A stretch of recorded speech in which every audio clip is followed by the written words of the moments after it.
and welcome to The Money Show, your one-stop destination for all personal finance queries. I am Snehi Shah. You're watching ET Now. We have a power-packed show lined up for you today, and joining us in the first segment is Mrin Agarwal to talk about how to plan your investment strategy if you are someone with a high-risk appetite. And in the second segment, we will throw open the counter to get your mutual fund portfolio queries answered. So viewers, remember, do send us your queries on our WhatsApp number 865-797-4571, or you can also email us your queries on themoneyshow@etnow.tv. But with that, let's dive into some key aspects of investment strategy that can shape the way we approach long-term financial growth. Now, whether you're an experienced investor or just starting out, understanding the fundamentals of risk, diversification, and portfolio management is crucial. Setting strategies for building a diversified portfolio, avoiding biases, and setting realistic return expectations is also important when it comes to long-term financial planning. To understand and decode all of this, let's welcome on board Mrin Agarwal, the financial educator and founder at FinSafe. Hi Mrin, thanks so much for joining us. First of all, wishing you a very happy new year. Thank you, Snehi, and happy new year to you as well. All right, then on that note, let's get started with all the questions that need to be addressed when it comes to investing for people with high risk appetites.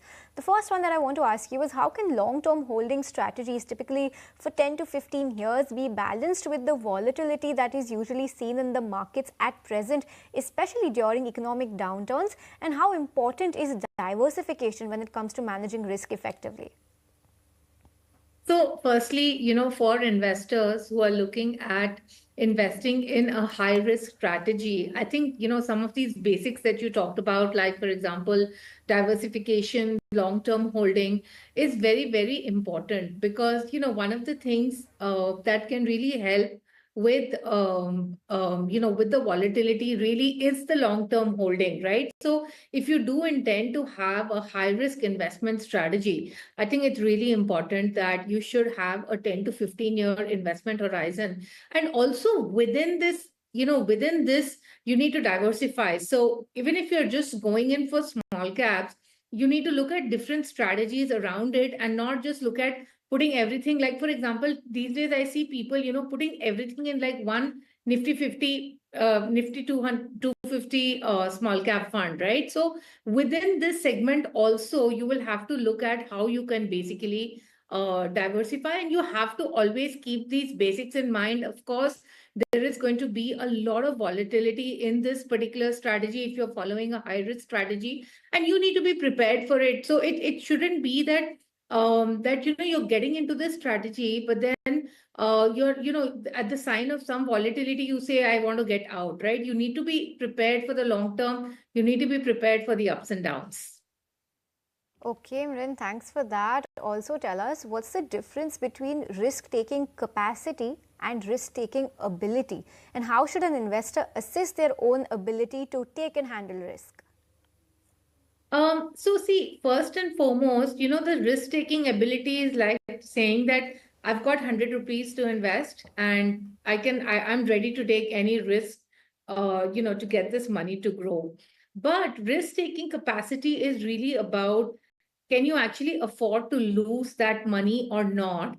And can you actually handle the illiquidity, So you might be willing to take risk on this investment. Like, I have seen a lot of investors in the recent past who want to play catch up, who've never invested in equities, and all of a sudden they want to play catch up. They want to get those great returns. So they're like, I want to take now a lot of risk and I'm ready to put my money into risky investments. But the question then still remains that if you were to lose this money, what would be your reaction, right? Because a lot of people who are coming into these risky investments believe that they're only going to make these 15, 20, 30% returns and that they're not going to have losses. So if you're going to have a loss, then what is going to be your reaction? Are you going to be able to bear this loss or not? And the other bit is on the illiquidity. Like, for example, if the markets are down and obviously you would not want to exit at that time, and to that extent your investment becomes illiquid, then, how is that going to impact you overall? Like, can you live with this illiquidity, or do you actually need access to the money? So the risk-taking capacity is really about all these other factors, and not really that I'm willing to take risk on this particular investment right now. Okay, that's very well explained, Rin. Thanks for that.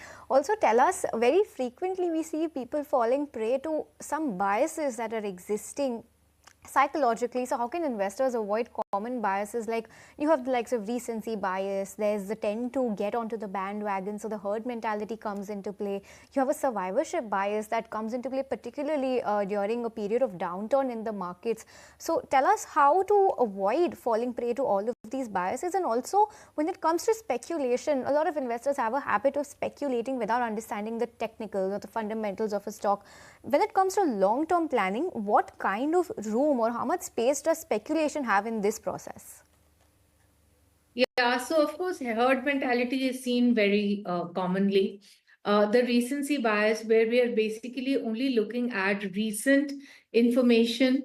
And of course, there's survivorship bias, where, for example, we are looking at success stories, or we're looking at anecdotes. And unfortunately, we have a lot of that today, in social media in forms of reels and shorts and stuff like that. And everybody is looking at that one tip, that can really help them multiply their money really fast. So I think, obviously, any decision that you make needs to be a well-researched decision. And I would also like to say that the source that you're looking at your information is really important. I mean, unfortunately, the reels and shorts have become the source of information, and this cannot be a source of information. There is enough data to prove. In fact, I recently read that, somebody did this analysis where over the last 3-4 years, they looked at all the recommendations given by financial influencers, and they found that over 70% of the recommendations that were given actually did not make money. So I think,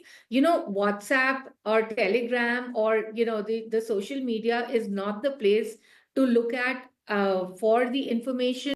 And certainly, these anecdotes and headlines are certainly not the way to go. You do need to research properly before you get into any long-term investment.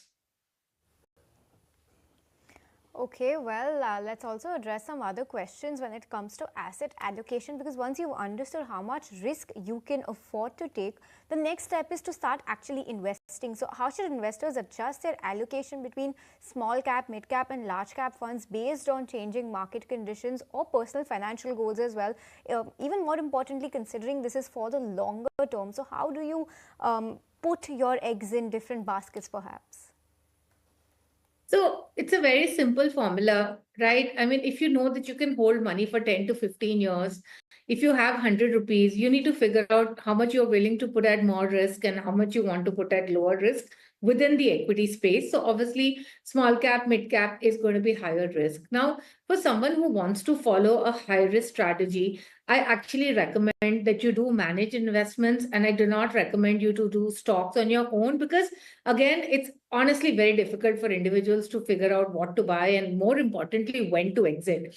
While we're talking about products that I don't recommend, I do see a lot of people veering towards F&O. And of course, we've seen the recent SEBI data, which again shows that I think more than 90% of people actually lose money in F&O, right? Same thing goes for regular trading as well, right? So again, I do not recommend. Also, some other trending investments that are making money right now, of course, are cryptocurrencies and forex trading. So I wouldn't recommend all of these, because again, these are not really investments that you can actually hold from a long-term perspective, right?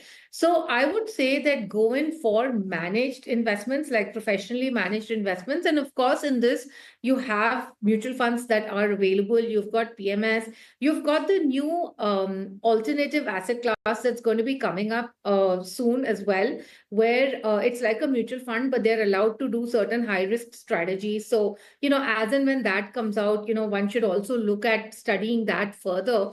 But within the mutual fund space, I would suggest, I'm sorry, again, within the managed portfolio space, what I would suggest is that break it up into the core allocation and a tactical allocation, right? So you have the core allocation, which is invested in mid caps and small caps, mutual funds, of course. And then you have the tactical allocation part, which is basically you can look at the new asset class when it comes. And of course, you have PMS also available, that is provided that you have, those minimum amounts to invest. Now, when we look at the mutual fund space, even within the small cap and the mid cap funds, I would actually recommend the actively managed funds, because there are some really good actively managed mid cap and small cap funds that have generated alpha and beaten the index. And again, last week I was seeing this data on performance of the various indices over the last 10 years. And if you actually see, the small cap index has actually given a lower return than the mid cap index, but that's not the case when you choose the funds. So I would say, very clearly stick to managed investments. Within this, have a core allocation to actively managed mid cap and small cap funds, and have a tactical allocation amount that's available for strategies that are not available within the mutual fund. So there are a couple of PMS strategies that will be available, and these strategies are not available in mutual funds. So look at managing it like that. Okay, that's quite the interesting anomaly coming in over there, Mrin. But lastly, what would you say would be a realistic expectation to have when investing in high-risk assets for the long term? Because since we're parking money for the long term, investors usually tend to get a little bit greedy. So what's a realistic target to have? What's a good expectation to have to avoid disappointment at a later stage? Well, I would say look at a 12 to 13% sort of a return. Again, this last 10-year number that I'm quoting on the Nifty 250 is, I think, 13%, right? So I think like a 12 to 13% number is a good number to really go with. Thanks so much, Mrin. On that note, we'll let you go. And viewers, I hope you have got a better understanding of how to invest in high-risk assets for the long term. Mrin, thanks so much for joining us. But on that note, viewers, we'll slip into a very short break on this edition of The Money Show. And on the other side of the break, we'll begin addressing all your mutual fund-specific portfolio queries. So you keep writing to us and stay tuned to the show. We'll be right back.